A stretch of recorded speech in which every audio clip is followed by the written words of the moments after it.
We got Courtney here. This is Courtney from Beat Route Magazine. Why don't you introduce yourself, Courtney?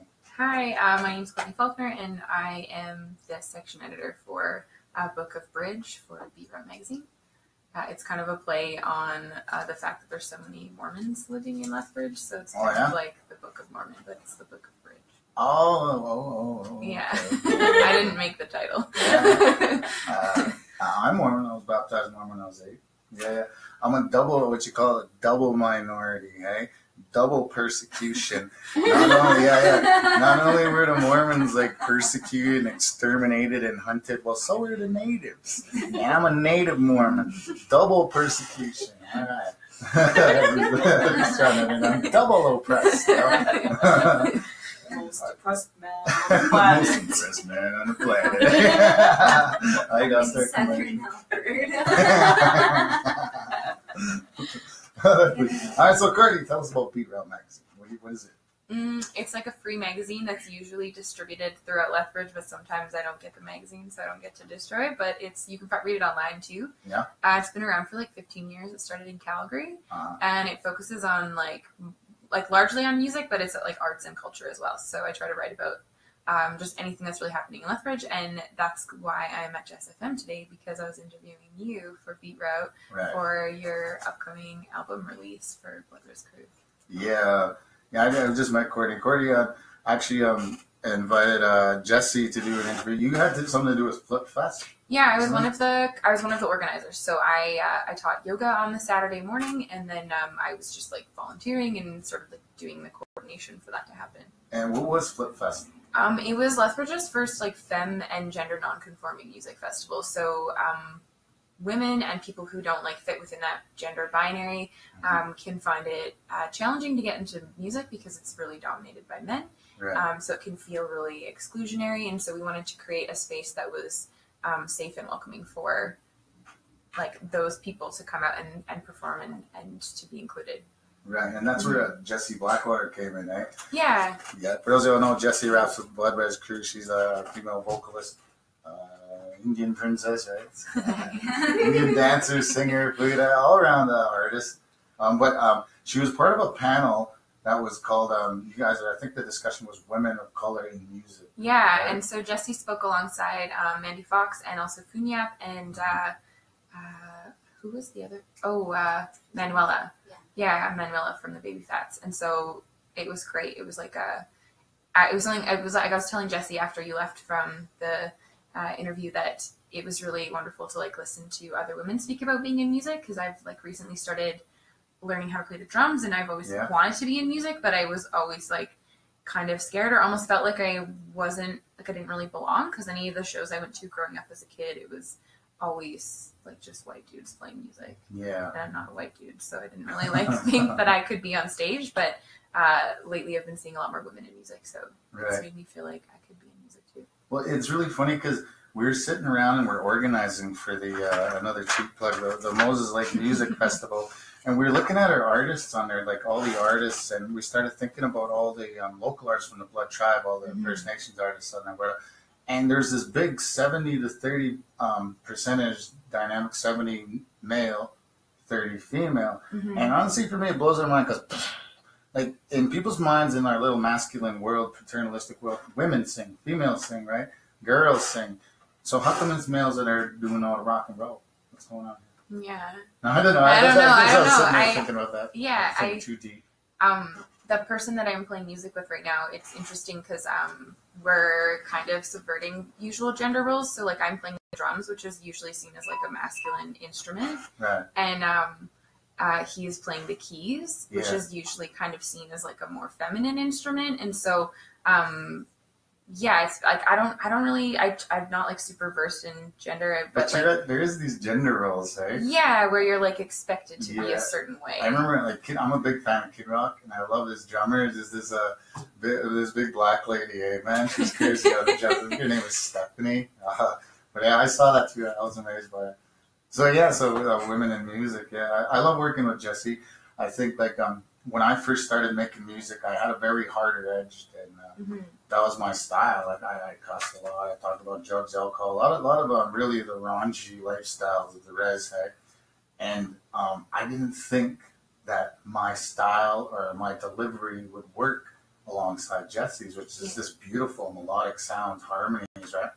But then when we actually did get in the studio and we like juxtapose, put them next together, hook, verse, right? She usually does hooks, I do verses. That, how would you say, it really complemented each other. Just those two styles, and it's almost like Jesse softened the edges of my styles and made it more, I want to say like balanced. Yeah, balanced. I want to say, but like more attainable or acceptable. I'm not finding the right word. I feel like maybe accessible. Like accessible. maybe like it would be more. It like you could maybe reach a wider audience then too. So then like people who would be attracted to like either of your musical styles would find something in like your music together. Well, I find that it opens me up to. Yeah, you're right. It opens me up to a different audience. It's almost like when the ladies hear like almost with like Jesse's affirmation of what I'm saying.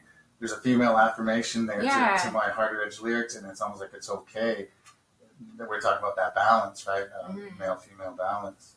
Yeah, I find that I've been listening to a lot of like femme music lately, and a lot of femme like hip hop and R&B, and just like like rock, like who, for instance? I've been listening to SZA lately, and also Kali Uchis. And I found this artist just a few days ago, and I think that their artist name is Leylika47. I'm not really sure if I'm saying it right. It's all one word. Yeah.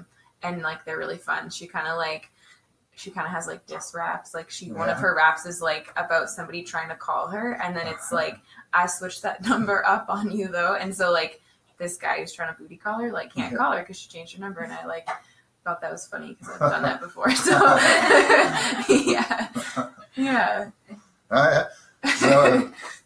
So Beat Route Magazine, right? You gotta show us that stuff on YouTube. We can make that show pick this show. So you said you had some questions. Yeah. So after you left, Jesse and I kept talking about like your upcoming release, which sounds really awesome. You've been like collaborating with a lot of different artists, like a spectrum of like different ages and like different musical styles and like experience. I just want to hear more about the album that you're releasing. You're saying like mid-November. It sounds like quite a big project. Like I think it's probably the biggest project that you've released up to this point. Yeah, definitely. I've been doing music for a long time. I don't want to count anymore, but definitely this is the biggest project I've ever done. Definitely the most money that I've ever put into a project, and the longest. Typically when we work, we're done in maybe a month or two. We finish an album, and even when I was younger, I remember we went up and recorded a whole disc, 7 tracks in one afternoon. That's just how ambitious and gung-ho we were, but also impatient. So now that I've been doing it, I realize that music takes a long time, and you don't always just put out what you want, because I'll write something one day, think it's my masterpiece. I come back to it in the morning and I think it's crap. It's the same thing with music. So I find it's very good to just let things sit and let things kind of cook for a little while and warm up. And this album has been one of the toughest things I've ever done in my whole life, honestly. And the funny thing was, it started off as just something for fun. Yeah, and I never intended music to be my life. I never intended my all my stress levels to come from music, because initially music was my stress reliever. It was something that really helped me to break away from my life and my own responsibilities, get on stage, have fun, forget. It turned into a job this past year, and it became a real struggle. We lost a group member, a very good friend of mine. We lost in our group, and we talked about that a little bit. So it became, it was a big setback, which we have to recover from, and which I don't think we will recover from. And it turned into a big collective album. That's why we got all these other artists involved. So the good that came out of that was it opened up doors for a new set of artists to come in. Like Jesse and I feel like we've done our thing. We've done it, and this is kind of our last hurrah. For me personally, it's my swan song. It's my go out with a bang type of thing. But I don't want to just leave this little rap or music scene here dead or anything, right? I want to also promote the next artists coming up. So that's why we got people like Heidi Mason, Killer Cam, you know, Chuck Bones, Amber Creighton. We got these people on there because I'm hoping that in the next 2 or 3 years, they're going to be putting out discs. They're going to be hustling. They're going to be on stage, and I don't have to. Well, I just want to sit back. I'd rather. Yeah. Yeah. You can just watch the show. Yeah. I'm getting too old for rap. Rap music is a young man's game. Yeah. Yeah, Jesse spoke to you, like working with youth, and said that you have like a similar interest in like fostering like younger people, like the next generation, into like pursuing their creative pursuits. And she also said that you were like into theater as well. I came up in theater. Actually, I went to CIT out in Toronto, which is a theater school. I depending on who you talk to, I was either expelled or I quit. Okay? But it was a year and a half in. Well, they say I was expelled. I say I quit. It just happened on the same day. So I'm gonna go back. I'm going back CIT. But yeah, I'm an actor. Basically, I did a lot of theater, and hip hop was just something that I noticed that other people were doing, and I thought, well, I can do that better. So I got up there. That's a hip hop attitude. So then people just started agreeing. Oh, you do it good. So I just kept doing it. And it's just like 15, 16 years later now, it's not even about like what it used to be. When I was a kid, it was about, you know, looking good. You know, I want to be Dr. J. I want the cars. I want, you know, all this fancy stuff, the blah, blah, blah, the lifestyle. Nowadays, it's really, for me, it's just fun. A lot of it is really fun. I mean, I went through a lot of stress this year, but it was a learning process for me to just learn to just have fun. And whatever happens, happens. When the album gets released, it's going to be on iTunes. It's going to be everywhere. We're going to have to promote it. And I forgot your question. I don't know what my question is. Yeah. Yeah, because you received a grant to put together this album. Yeah, that was AFA. Right. Actually, I was encouraged to do a different grant. It was a friend of mine. Her name is Denise Calderwood. She's my old boss. She encouraged me to go to AFA to write a play. I'm a playwright as well. Yeah, I've done a lot of plays that we produced. And the story of Charcoal, he was the first man hung in Fort McLeod by the Northwest Mounted Police. Wow. And he was a blood Indian, hey? I know his story inside out, and I found I think they're called transcripts or whatever from his court when he was convicted. So all the testimonies are word for word out of these court documents, even his last words, the judge's words, sentence him to death. So I have all these that are basically a script. So Denise Calderwood says, hey, Carl, why don't you go for this grant to write this play? Yeah. And I got super excited. I said, yeah, I will. But I'm talking to John Ward Hannum over here, and we're talking about this other grant, this music grant. So it became this thing where I had to weigh out, well, what do I really want to do? Yeah. And I went for the music grant.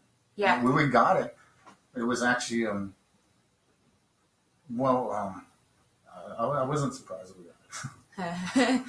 And then, so maybe your next project can be this play. Like, I kind of envision you, like, I think of the Empress Theater, like, I'm from Fort McLeod, and I haven't heard of this story of Charcoal. But I imagine, like, how powerful it would be to see that play in like, the Empress Theater, like, in the town where this happened, and it to be, like, a real, like, this really happened. This is a story. The Empress is actually one of my biggest supporters to get this off the ground. We've been talking about it for 5 years, so... they actually wanted to do it for the big 150. That was the idea. Yeah, it would have been this summer then, or like whenever this year. I've just been sitting back on it. Honestly, I was going to wait for it.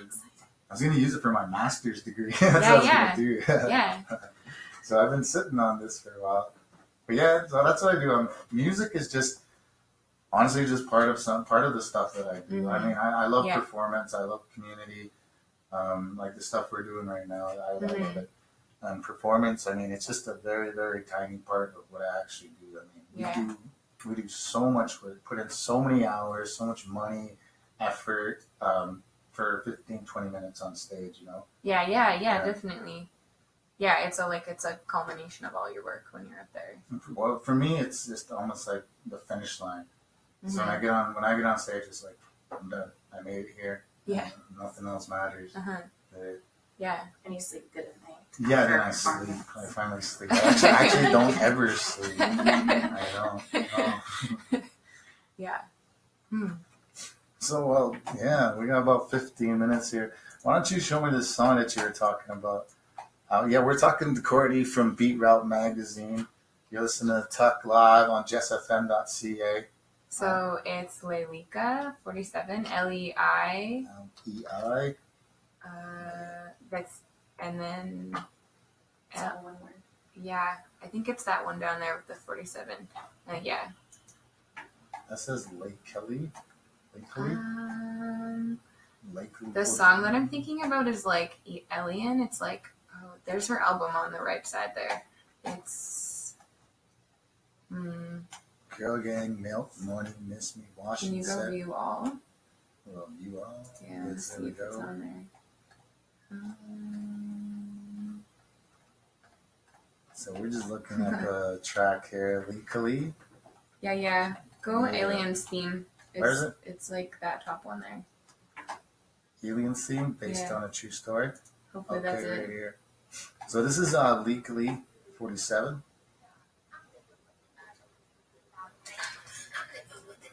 I don't think this is it, but that's okay.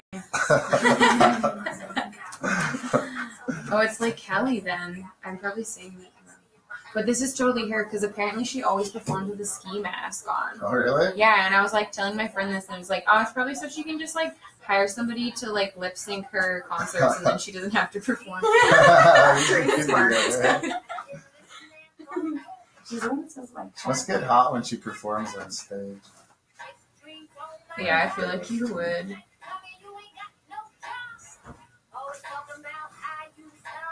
Scary. Yeah, I haven't heard this song before, but that's cool. We laugh.